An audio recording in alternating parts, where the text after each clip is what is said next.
In episode 7.1 of Unshuffled, we discuss the first album from US hard rockers, The Pretty Reckless.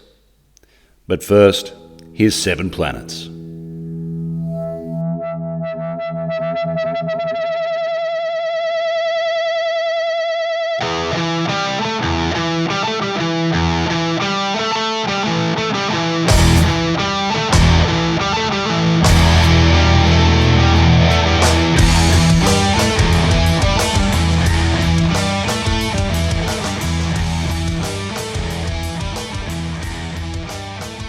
Welcome to Unshuffled, listeners. Thank you for joining us. I am Matt, and I got to say a big welcome also to my co-host, Scotty D. Well, hey, Happy New Year, Matt, and to our listeners. Happy New Year to you and to all of the Unshuffled army tuning in once again. As today we start our journey with a new band, and this is a really big shift. We've just finished up with a very heavy thrash metal band, and now we're moving into something much more commercial. So how have you coped with the shift from Power Trip to our new band, The Pretty Reckless? It's a huge difference. Can I go real quickly, go back to your Unshuffled army? I like that we're militarizing now. Yeah, it is a revolution. No. It is absolutely a huge difference, isn't it? Like I felt like maybe there needed to be right. We needed a little taster or something in there in between to separate the two. But here we are. We did it. We made it through album one. Yeah. So for those unfamiliar with the concept, we are trying to bring back the album. We feel like listening to albums is a bit of a lost pastime, a lost art, and we're trying to do it properly. So we pick a band. We put a lot of time into who we choose, and then we start working our way through their studio album catalog. So the new band we've chosen is The Pretty Reckless, which came from, I think, a recommendation from one of your friends. It's been, you put it up a few times, and we've finally decided to give them a listen. And our first album, the first album we've got to listen to is Light Me Up. Now, before we get into it, and before, as always, you're going to give us the details, but before we get into that, there are a few big differences between this album and the types of music we've been listening to up to this point. Don't you agree? Yeah. Well, yes, absolutely. And I'm kind of going to get into that as we sort of go through the songs.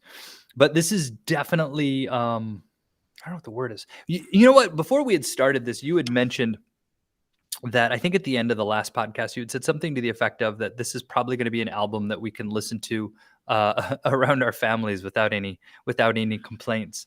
And yes, you're right. This is the first one I think I've been able to play, and nobody in my family has complained. So it's definitely, you said commercial. It's not easy listening, but for whatever reason, just the idea that it's easier on the ears for my family members.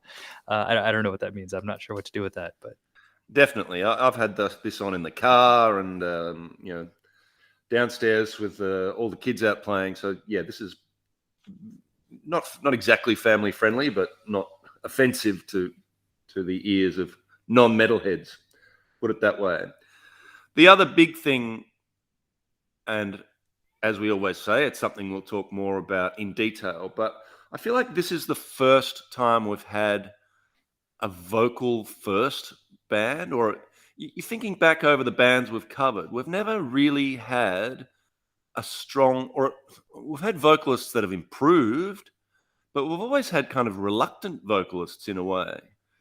Thinking back, we had Chris Kosnick, who certainly got better throughout as the band went on.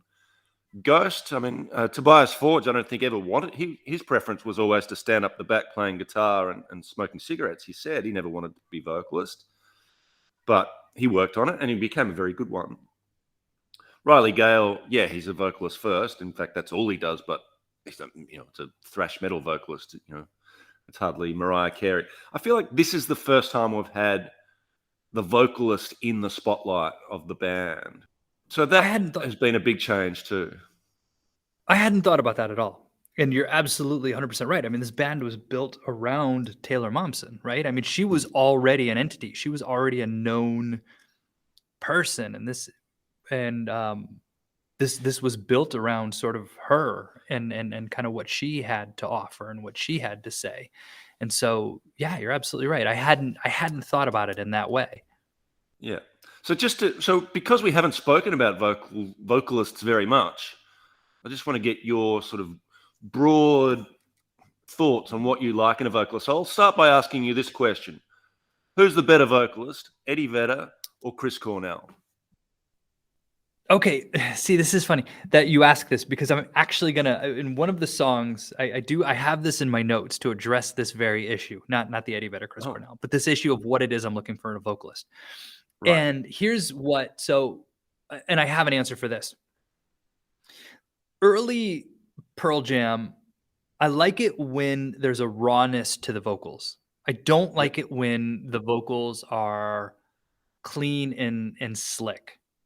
Hmm. Um, I'm thinking of I'm like Miles Kennedy, right? The guy who sings for he's Slash, right? He's Slash's singer. That guy can sing. There's Mm, absolutely no argument as to whether or not he can sing. But there's he's really good, but there's no rawness to the voice. right. I feel like both Eddie Vedder and Chris Cornell in their day had a rawness to their voice. I feel like Eddie Vedder, first couple Pearl Jam albums, maybe like the first 3 or 4 Pearl Jam albums, his voice would break right while he was singing, and you could just sort of hear that edge to it. Yeah. Um, and Chris Cornell as well. First, again, maybe the first 3 or 4 albums.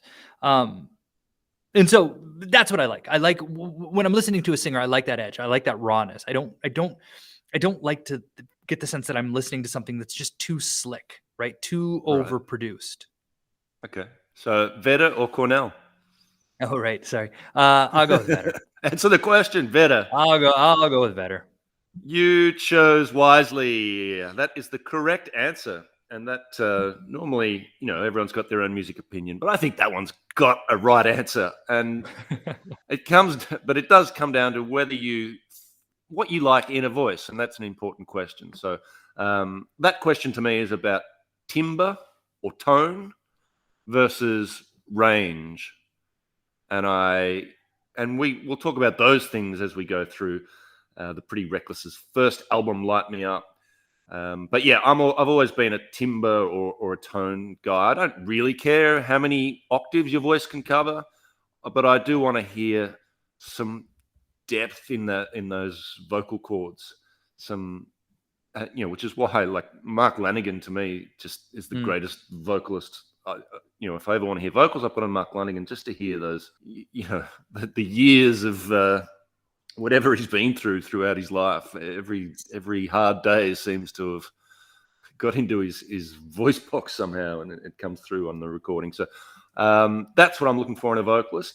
So I was wondering what we're going to hear from at first look, sort of certainly a female vocalist firstly. So great, looking forward to hearing female vocals.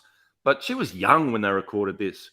And I was wondering what we're going to hear from a 16, 17-year-old female singer. What sort of tone and timbre are you going to get in a voice Was she that that young when they recorded this? She was young. She was not 18. Oh, is that right? Because isn't there a song Yep. where she sings about there's like a song, I didn't write this down. I was There's a only song where 19. I was I was 21, 19, that you were one. 29 or something like that? Yeah. So she wasn't yet 19. She wasn't 19 when she recorded this. Oh, I guess I didn't realize that. Anyway, let's get into it. You can give us the details of the album we're covering today. So let's hear it. All right, here we go. So this one it was released on August 27th of 2010. They were signed to Interscope Records, right? So a lot of the other bands that we've covered started on sort of independent labels, right? And we would watch as they would progress to the major label, usually like after the second or third album. In this case, again, because she was a known entity, she already had a studio behind her, seemingly. I mean, they're on Interscope Records. It was recorded in 2 different studios, and I have a question about this that I'm gonna ask you in a second, but it was recorded at Water Music in Hoboken, New Jersey, and then House of Loud at Elmwood Park, New Jersey. Mhm. Now, there was an EP that came out, and we always kinda skip over the EPs. We don't really delve into those, but there was an EP that came out prior to this album, and the EP has, I think it's 4 songs, and they're all 4 on the album. And so I'm wondering if they were, I don't know the answer to this, but I'm wondering if that was what happened. Like there was the recording process that happened for the EP, and then that got shopped around, and then the next step was the recording process that happened for the rest of the album. I don't know the answer to that. But anyway, so there we have, it was recorded in New Jersey. And the credits are Taylor Momsen on vocals, Ben Phillips on guitar, Jamie Perkins on drums, and then Kato Kandwala on bass. Taylor Momsen, Ben Phillips, Kato Kandwala also did the songwriting, as far as I can tell, and then Kato Kandwala was the producer. And then I also want to mention, just because I'm going to talk about him, on cello was Dave Egger, and on violin, John Dinklage. Yeah, certainly Mr. Kandwala had a very big hand in this, playing bass. He also added non-drum percussion parts, did the programming, so any of the effects and sort of electronic sounds that you hear from time to time were his, and produced as well. So yeah, very big role for Kato, who I think passed away a few years ago now, but that will be something we come to as we move into their later albums. So yeah, I mean, they are a band, but the star is certainly Taylor Momsen, and she is the one who appears in all of the promotional material. She's the known entity, as you described her, the actress from Gossip Girl. She also had a part in the original version of The Grinch. She was Cindy Lou Who in that film. I don't know if you've seen it, the Jim Carrey one. I haven't seen it, but I knew that. Yeah, and she had a role in some advertising, some cookie mix brand or something when she was like 3 or 4 years old. So she's been in the spotlight her whole life. Gossip Girl, she must have been 15, 16 when she filmed that. So she is very used to being a public figure. So this wasn't exactly a leap out into the unknown for her in terms of being famous. She was already famous and then decided that this is what she wanted to do. And I think obviously her fame helped them get a lot of attention in the early days, and I think they worked that pretty cleverly. They knew what they had on their hands. They knew that Taylor Momsen singing rock and roll was going to be something that got a lot of publicity, which is why I think that they had the backing from the big studio early. They knew this was going to be, people were going to be interested in this, and it was going to sell records. They were right. They were right. The question that we don't know, or we didn't know until we started listening to this, was, is it going to be any good? And that was, the $64,000 question, if you like. So with that, let's get into the track by track, shall we?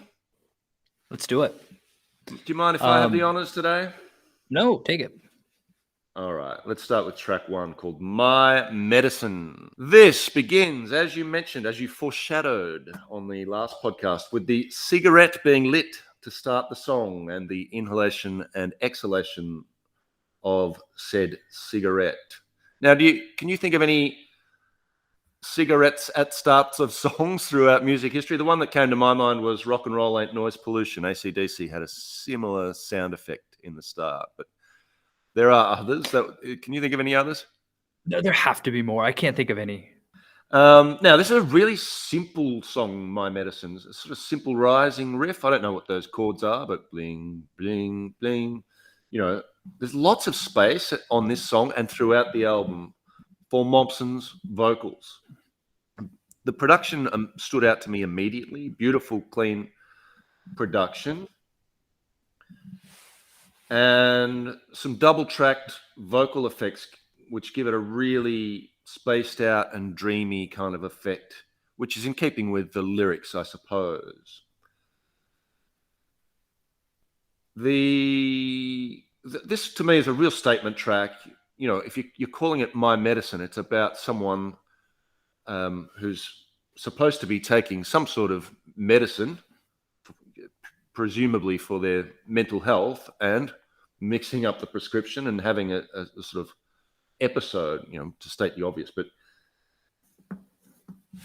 that topic in itself is a big statement. Like Cindy Lou Who is gone now. We're not in that space anymore. So I think this was their way of saying, no, the new Taylor Momsen is here, and just giving us a really rocking track. So and once all the band joins in, it's a really big sound too, a really nice drum sound and some nice heavy guitars. So a statement track, I thought. And a single. Yeah, I mean, you can just hear it. It's just got single written on it. I really like her voice. I like her voice. There is a rawness to it. I like that she allows it to crack for emphasis. Mm-hmm. This isn't like when I think of a vanity project, I think of something along the lines of, I don't know. It doesn't feel like a vanity project. It feels like there's a rawness to it. She's allowing her voice to crack. The imperfections help to drive the song in that sense.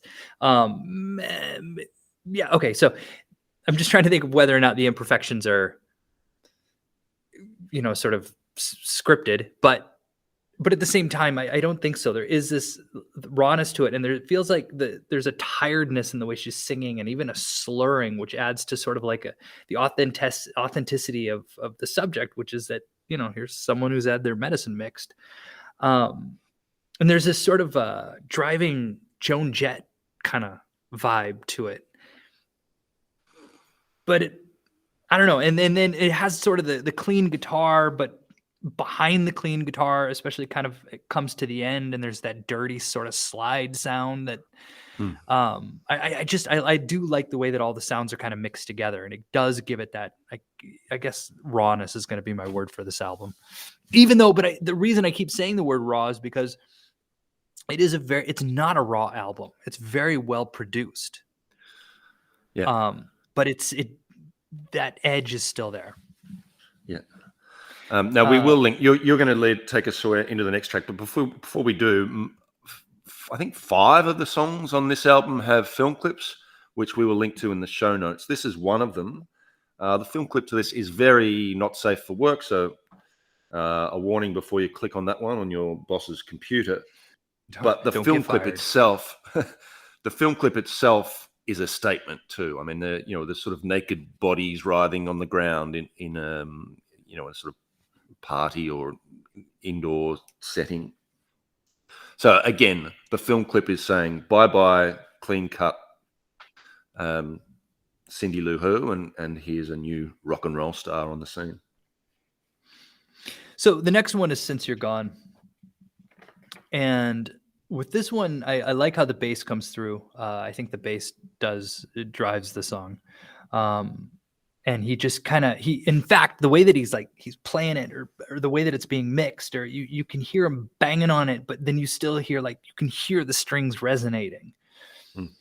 And I'm getting sort of with this song, I started to get kind of and I think I'm going to do this a lot. I'm going to start dropping a lot of comparison band names, because that was kind of what I was finding as sort of my focal point. And so I already did. Well, that's what we do. Right. Now I'm going to go with Velvet Revolver. And what I mean is, I feel like so Velvet Revolver kind of had that vibe to it, where it was that hard rock style that really hasn't properly been filled since kind of Guns N' Roses handed the reins of stadium rock champion over to Metallica in the mid 90s. And this is sort of picking up in that vein. And these first 2 songs, and this song really kind of has that sort of Velvet Revolver songwriting vibe to it. It doesn't have Slash's distinct guitar sound, but the songwriting feels very much in that style. Yeah, agreed. And I agree. I love the big bass that drives this song. It is well recorded and a big sound from a bass guitar. The other instruments do join in the middle section, but then the bass takes us out again. I don't have much more to add on the sound. The lyrics are basically it's an "I'm glad we broke up" song. Now, usually with "I'm glad we broke up" songs, there's a little bit of irony in it where you think, oh, they're not really glad. But this song, no, I think she's genuinely glad that whoever she's singing about broke up. She seems to have moved on and be quite happy about that. So yeah, enjoyed it and enjoyed the bass-driven nature of "Since You're Gone." The next track is called "Make Me Wanna Die." Another big single, another soundtrack to this. I think maybe this was the biggest single off the album. First thing that jumps out, Mellotron. We've got Mellotron. We need a little buzzer that goes off when we have Mellotron. I love Mellotron. And there's some Mellotron in the opening here, and it comes back in later in the song. A really dramatic song, this one. We've got the strings and the dynamics throughout. And it was obviously made with being a single in mind. There's a really commercial sound to it. A little bit of electronic trickery here and there, some effects pedals and things that add some interest to the song as well. I have heard, and here's some comparisons. I've heard Garbage, the band, as a point of comparison for her vocals in particular, and this was the first song where I started to see some parallels with Shirley Manson from Garbage. There's a slow string section in this too, which I also really like. Really dramatic, kind of emo-y kind of song, this one. And we get some lyrics, which she starts channeling Bryan Adams in the lyrics. The "I'd die for you," Bryan Adams section. There's also some backing vocals, which for the first time is not her, like it's not her double track, but there's one of the other band members contributes some backing vocals, which we don't hear much of whoever it is doing those backing vocals. But I do like that contrast with the male backing vocal singer with her singing the lead vocals. So it really enjoyed the song. Great single. Obviously, that's what it was destined for, and it works. And the film clip's worth a look too. This song, to me, it felt like this could have been their entry for a James Bond theme song. Mm. Like if this would have worked for that. I like how it plays with dynamics. It kind of goes quiet for that pre-chorus and then sort of just busts out again into the louder chorus. Again, I like how the bass and the guitar are separated. You can hear them so clearly. So now I think I'm going to say something a little bit different as far as the backing vocals of the guy, whoever that fella may be. Looking at the liner notes. Sorry, it's Ben Phillips. It is Ben Phillips. Okay, the guitarist. Yeah. And here's the case where I think I like her voice again, because this song kind of showcases some of the rawness and the cracking in her voice, which adds a layer, a weight of emotion by allowing that to happen. And his voice is too slick. And I feel like his voice coming in sort of even maybe takes away from that a little bit. It's not, it is what it is. I just didn't feel that that sort of mini duet thing that kind of happens there. I didn't feel it really added to the song, in the way that her voice was being recorded sort of added an emotional layer. Okay, so that takes us to the next track, "Light Me Up."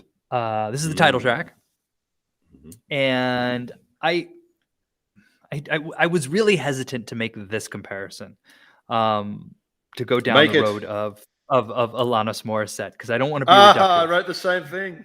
Okay, and but this one definitely has an Alanis Morissette feel. The effect of the guitar, the verse, the cathartic opening of the chorus. Have you seen? I'm not going off on a tangent here, but there's on HBO. There's a Music Box documentary about Alanis Morissette, and I had just watched it prior to listening to the song, and so the fact that you made it tells me that's not, like, I was afraid that I was making that leap because I had just watched this documentary. Which, by the way, you should watch. It's I Okay. really never knew much about Alanis Morissette. She's pretty funny. I had no idea. But anyway, Uh, this song has sort of that feel to it. That I don't want to say formula, but there was, there was sort of that formula that kind of drove, especially that first Alanis Morissette album. And this song sort of feels like it fits in that vein. hmm. Yeah, definitely Alanis Morissette. Any song in particular, or just Alanis Morissette generally? Is it, you know what? No, but for whatever reason, I, is it? I think it's the. Is it? I'm confused. I'm conflating. There's the "You Live, You Learn" song. Yeah, Which one? That's the one. Swallowed it down like a jagged little pill. That's the "You Live, You Learn," right? I think so. Yes. Okay, then that's the one. That's the one that I'm. Okay. Yeah, that was it. It was yeah. One hand. The one was she sings. I had one hand in my pocket. Also sprung to mind for me. But yeah, I mean that's. I don't think she'd be offended to have a comparison with one of the biggest and most successful and Alanis Morissette's got a great voice. Right, and there's no shame in that. I'm just No.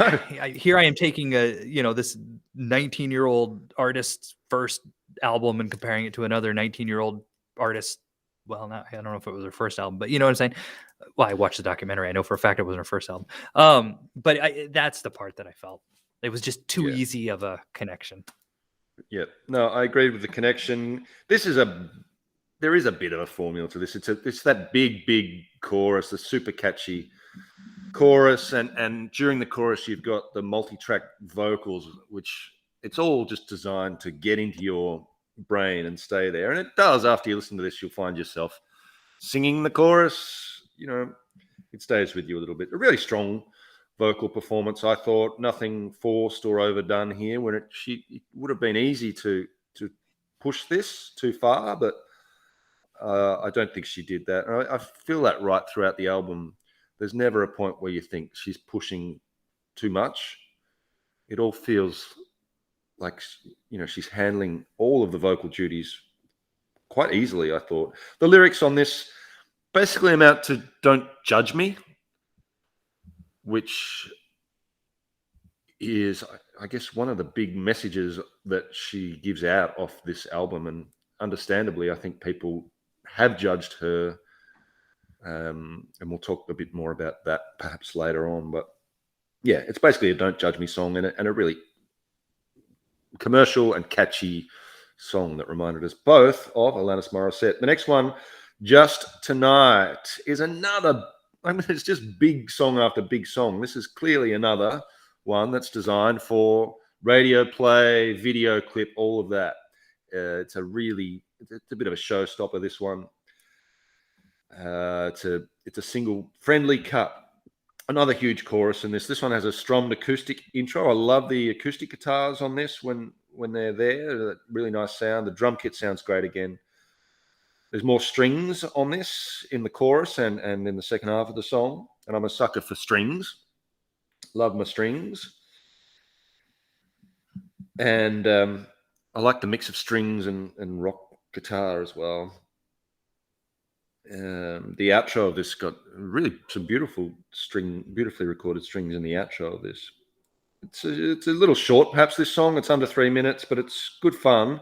And the film clip I'll mention again, even though we're listening to the audio, but it's a really emo film clip. There's blood and she's dipping the roses in blood, and there's candles and things. It's it's very like one of those 2000s sort of emo bands that I never really listened to. What were they? My Chemical Romance and those sort of bands was the vibe I got from the film clip, and a lot from the song. So I think just in terms of drama and the strings, I think this was my favorite on the album. I really enjoyed this song. It's a big production.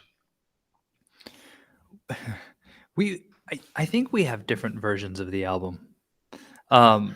There's a European version. The only reason is because Zombie wasn't the next song. No, I don't have Zombie. I don't have it. You don't have Zombie at all? No Zombie. Oh. My track 5 is a track called Zombie, which Okay. I had stuff to say What's your version? My version's the US version. There was a US version and a UK version. Oh, okay. And I mean, we should have talked about this before we recorded. Yeah, no, I didn't Um, realize we had different versions. Wow. wait, so how Do many you want to songs do talk you about have? Zombie? I can I've mention got Zombie, but how many tracks do you have? 10. Do you have 11? Oh, see, I got 10. 11. Okay. Uh, All right. All right. All right. All right. talk us through just tonight because I've just spoken about it. Then give us a Yeah, little yeah. zombie interlude, and then we'll come back and get back on the same page. It's weird that you don't have Zombie though, because all right, yeah. So just tonight. So you know the band? There's this band, Imagine Dragons, and I've seen film footage of this, and I think the lead singer fella, he has like a big kind of like just a big massive marching band bass drum, and he comes out to the front of the stage and he's just banging on this bass drum, and I think they have like, I don't know, like glitter stuff flying off it for, you know, whatever effect. And it's like it's just kind of this big kind of primal pulsing thing, and the audience just goes crazy for it. And this song had that feel to it for me. It's got like this big chorus that swells, and I could just imagine her kind of out there with that big bass drum, right? You know, as it kind of moves into the chorus and banging on it, and sort of the live video of the people holding up their phones and singing along with their kind of their eyes closed and tears coming out of their eyes and glitter just blasting out of this drum. It felt like a huge sort of just massive production number to me, on like that you would see, you know, they're going to close shows with maybe. Um, and I agree. I'm not usually a huge fan. You know what I don't like? I don't like mock string sections. I'm not a fan Yeah. of the synth string section, right? The one that's sort of that keyboard driven synth.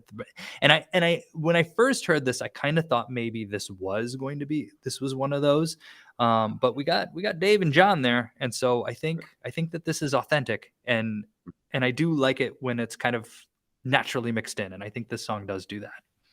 I can just briefly with Zombie, for me, it's track 5, and like the one thing I said about, which is why I think it's weird that you don't have it, because one of my notes is I imagine after they recorded this song, they just sat down and said, well, that one's a hit. It just has all the makings of it. It does a good job of playing with dynamics. It sort of weaves in and out of the quiet bits with the loud. It's just, it feels like a monster hit, which is why wouldn't it be on the European version? Better. Huh. All right. So now, should I jump into Miss Nothing, or do you want to do that one? Yeah, take us into Miss Nothing. Okay. Just before you do that, though, the lyric, I've got the lyrics, so I've got the CD version of this with the lyrics printed. Miss Nothing has nothing printed for the lyrics. It just says censored underneath. So there you go. Just a bit of trivia. Huh. I wonder why that is. Yeah, I didn't pick up on any swearing. I think maybe if you really listen hard and use your imagination, you could, maybe she's mispronounced, misconstrued in a way that sounds like there's a swear word in it. But anyway, well, it wasn't swearing. I was curious. Like, I feel like she plays with where she says, "I miss nothing, I miss everything," but then I feel like sometimes she says, "I'm," like I am miss nothing, I miss everything. But then other times she says, "I space miss nothing, I space miss everything." And I feel like there's a play on that, on whether, you know, she's identifying who she is versus what she does. The song has, you know, it feels very Green Day, doesn't it? Am I wrong there? Yeah. No, It I has can sort see of that Green Day feel to it. It's got nice Christmas bells. Those were nice. I think that this one was a hit in the UK, I believe. I don't think this one registered in the US from what I'd sort of read. This is not when I wrote this felt like the right thing to say. I don't know how to describe it any further, but it feels like what a track 7 should feel like. It just, when I heard it, I was like, yeah, this is a track 7. This is what a track 7 is supposed to sound like. Yeah, I don't have a whole lot to add on the sound. It's bass driven mainly, with the guitar used more for stabbing effect. So the bass has a big role on this song and this album generally. The lyrics are very clever. I don't know why it was censored. I like the play on words using that word miss in, it's a sort of clever play on that. And some quite dark lyrics. The chorus, "As I watch you disappear into the ground, my one regret is that I never let you down," or something like that. Like, that's dark. And, I think the lyrics in that are good. It's a shame they're not printed for whatever reason. But I like the song. The next one's called "Going Down." Now, where would a rock album be without an AC/DC style double entendre? Although, having just spent a week and a half revisiting the AC/DC CDs in my collection, they actually gave up on the double entendre about 1980. They moved into the single entendre from that point onward. I think that wasn't an original thought. I read that in a review somewhere, but I think What, you mean Mistress for Christmas wasn't a metaphor for something? No. In fact, reading it, that was about Donald Trump. That was written with Donald Trump in mind. So he was making. Wait, Mistress for Christmas was? Yeah, it was written about Donald Trump. And, wait, so there are layers. What are you talking about? Yeah, that's as deep as it goes. It's not exactly an onion, the AC/DC lyrics. I feel like I'm dumber a week and a half after revisiting my AC/DC CDs. I feel like those lyrics wear you down after a while, which is why, like, they're pretty reckless in comparison. It's like Wordsworth. The lyrics on this are pretty good, I must say. On the Pretty Reckless album, I think they're clever and at times really dark, and this is no exception. Going Down, despite what you might think reading the title, it's actually a murder confession, and she's not showing much remorse about having committed the murder either. So it really is a dark topic to sing about, and very cleverly done, I think. So yeah, it's a smarter song than you might think by reading the title. It's another rocker. So I've got two rockers in a row here. This one's guitar driven rather than bass driven like the previous one. Catchy chorus and a kind of fun song. I enjoyed this. We're at the point in the album where we start to think, are they going to bury some filler here somewhere? But I don't get that feeling with this song. I think it's a strong enough song. This one I also got at the very beginning, kind of that Alanis Morissette vibe. The opening lines of the song.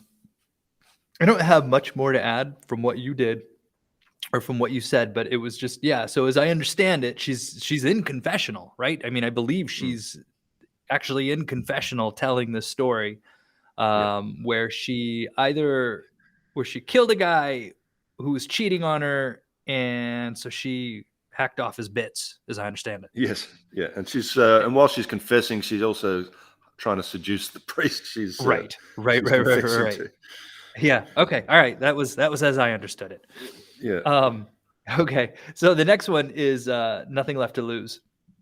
This song, there's sort of there's a nod to the sort of tragic mythos of being a rock star, right? In this song, there is sort of that. It picks up that mood of sort of impending tragedy, or maybe not even impending, maybe just sort of surrounding.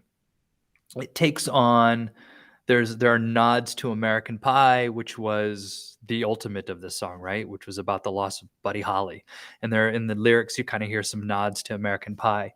There are references to Elvis. I want to say there are references to Cobain, but I'm not actually thinking of what that is right now, but I'm almost positive that's there too. It's not, I mean, it is not terribly subtle. It's kind of, that seems to be as what I got what this song is sort of about. And again, we have the strings. Yeah, it's a sad song. There's a bit of a country and western kind of twang to this, and it's sad country music is great. So I got a little bit of a vibe from there. The other band that that came to mind with this one was Oasis, and they were covering Oasis songs around the time of this album's release. So if you look back at their set lists, in around 2010, 2011, they often threw an Oasis cover in. So the obvious one here was Champagne Supernova. And there's some tambourine in the chorus that added to the Oasis vibes. You think of the Gallagher boys, tapping away on the tambourine. Liam was in today's New York Times crossword. Oh, really? For anybody who's filling that out right now, spoiler alert. Liam Gallagher. Okay, all right. But yeah, you can imagine him up the front tapping on his tambourine. I like this song. It's a nice sad song, and I think the lyrics are not subtle, but still dark and effective. Now, we also need a buzzer when we feel like we're getting some filler or a lesser track, particularly in the second half of the album. And I think the next track for that has that role for me, Factory Girl. I like the way they mix the faster and the slower tracks on this album. This is a faster one.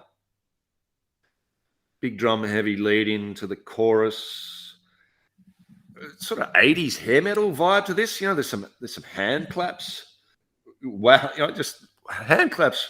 I guess that this is designed to work in a live setting. We've also got a double entendre alert here. This one's a little more obvious and a bit too cringy for me. That whole bit about letting you in through the back door, I think I was like, I don't know. Leave that stuff to AC/DC. We've drawn a lot of comparisons to different bands. This one, for me, was Transvision Vamp and Wendy James, the song I Want Your Love. And there are some similarities with her voice and Wendy James's, that rough edge to it, which, again, I'm sure she wouldn't be offended to hear that comparison being made. So this had a bit of an 80s vibe to it and somewhere between hair metal and Transvision Vamp, but not one of my favorites. Here's another one where so for me, this is the last track on the album, Factory Girl. So You must be your last track, right? Yes. Okay. So on the US version, those are flipped. And so all my notes about this, all my notes, I didn't really actually have much to say about this one. But my notes were along the lines of, I like how this sort of bookends the album. Right? They kind of start with this mid-tempo rocker and they finish with this mid-tempo rocker. And they kind of bring us in and out on the same on that same vibe. But that wasn't the case with the version you listened to. But I feel like this song, as far as calling it filler, I feel like this is one of those songs that's just, if you were to ask the band, it's probably just a lot of fun to play live. And so I imagine this is kind of one of those. This is a song for the performances, not necessarily for the album. Yeah, and you could stretch out that hand clappy bit. You could get the audience involved there, and of course, yeah. And then I guess that leads us to your last track, which is my track 10.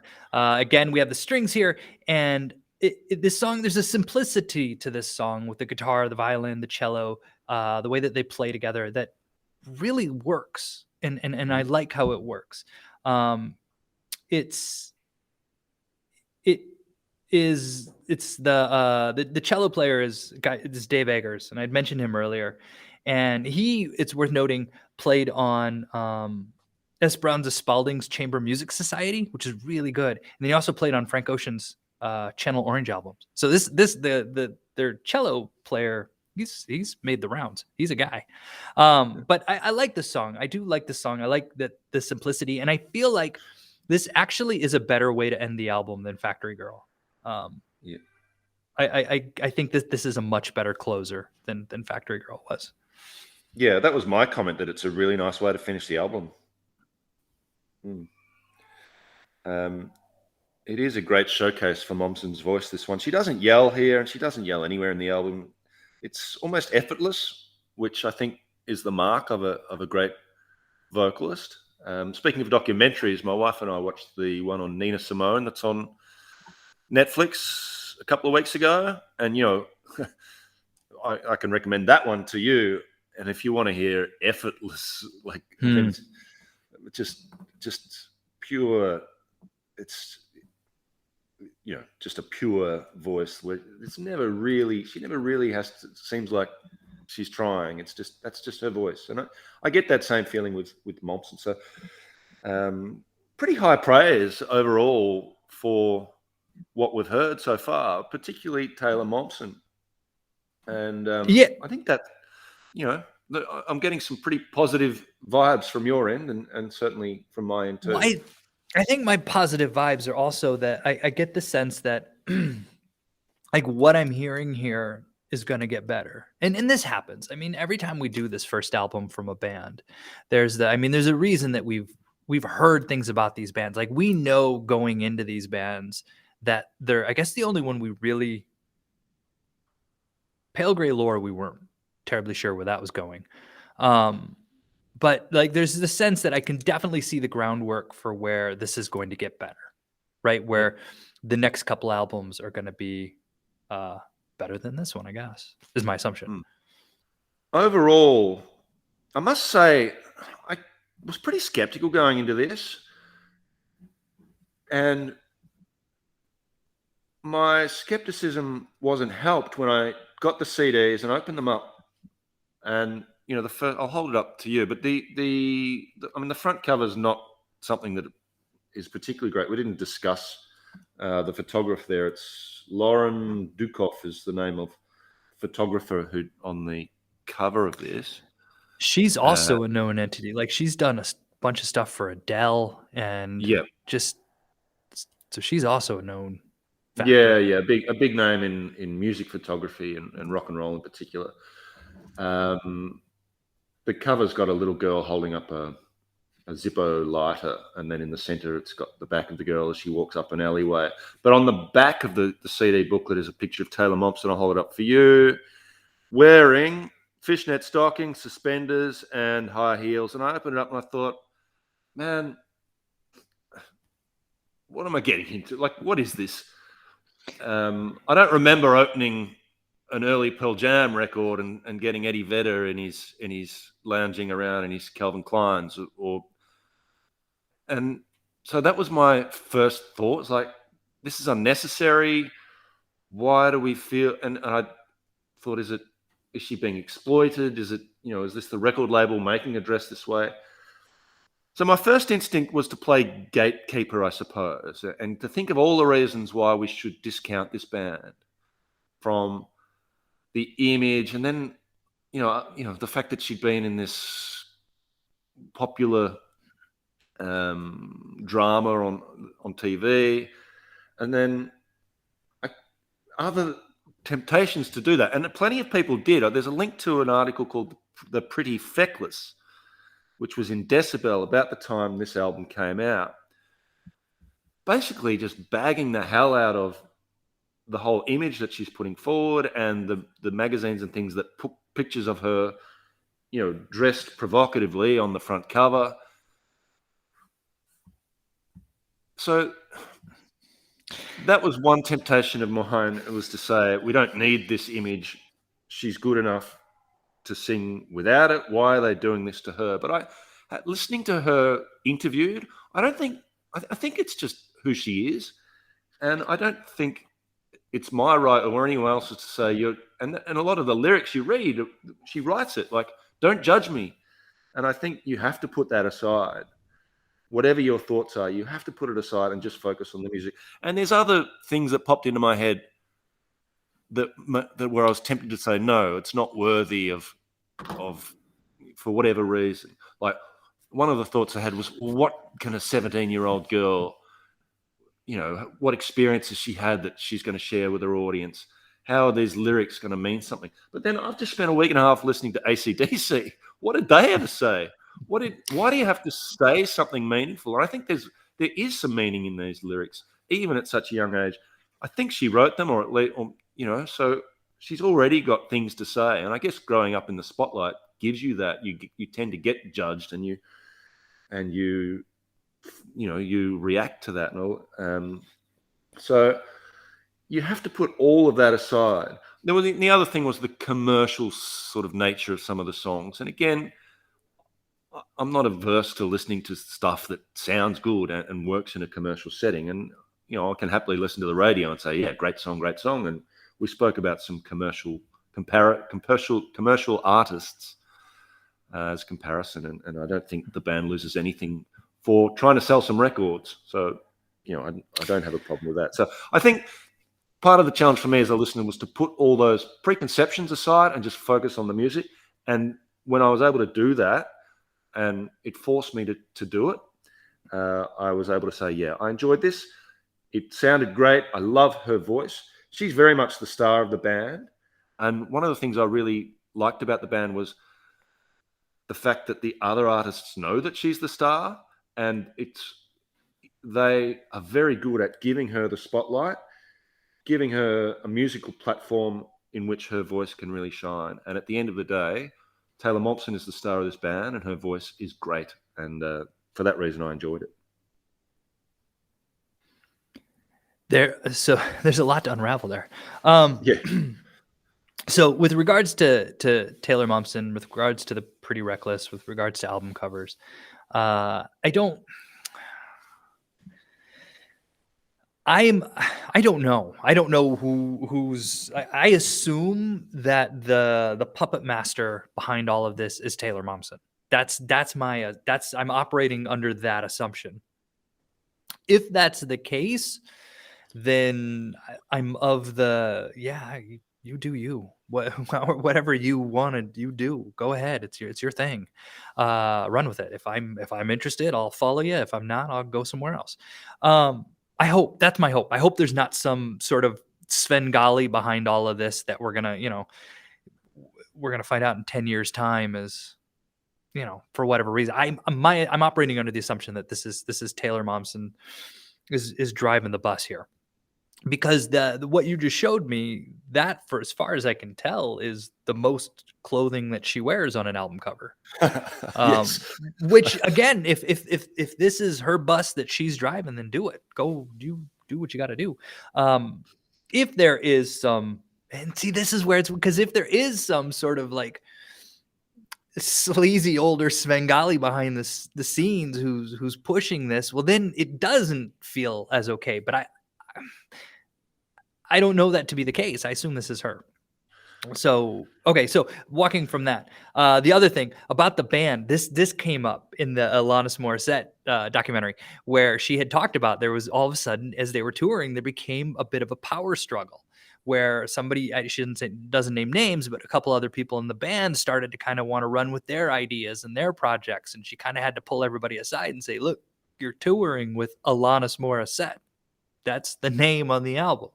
So, yeah. Right. And it makes complete sense. And I think you're absolutely right. I think by the fact that, like, Ben Phillips, who I think we're going to go on to see that he plays on every album, there's clearly not that power struggle, which I think will make it work.